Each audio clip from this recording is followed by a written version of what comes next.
Kata pua unge wajihi, kidevu kamwambia ndevu, kila apataye huwa mwerevu, kila boriti ina mwandamizi wake, kila mwacha samboye huenda ali mwanamaji.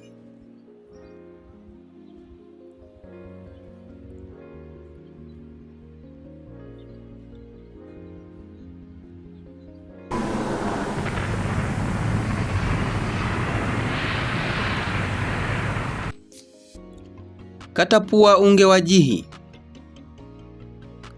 Kata pua imewakilisha fanya jambo baya la kujidhuru mwenyewe.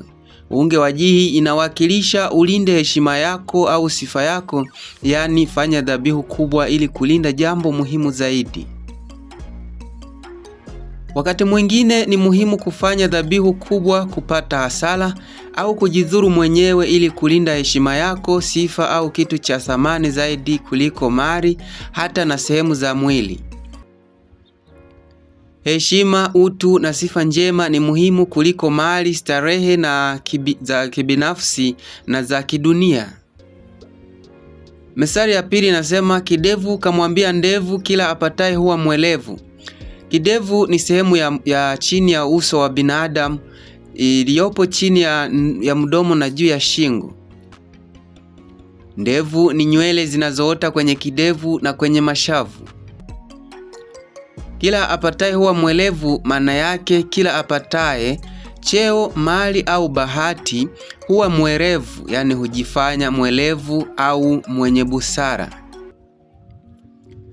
Kwa kifupi, mtu anavyofanikiwa kupata utajiri au hata cheo hujiona mwelevu sana au mwenye busara, hata kama mafanikio hayo yametokana na bahati tu. Mafanikio huleta kiburi cha kujifanya mwerevu. Mstari ya tatu, kila boriti ina mwandamizi wake.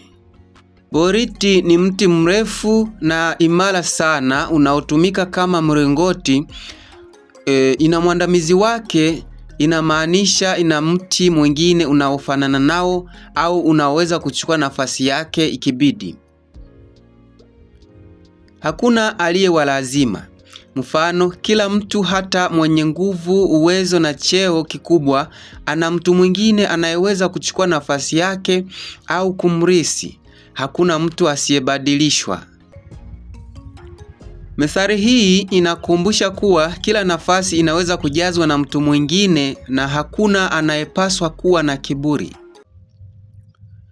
Methali ya 4 inasema kila mwacha samboye huenda ali mwanamaji.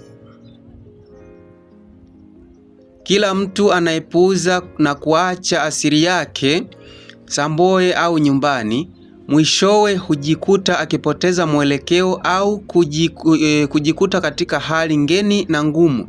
Mwanamaji ni anatembea baharini bila nchi kavu.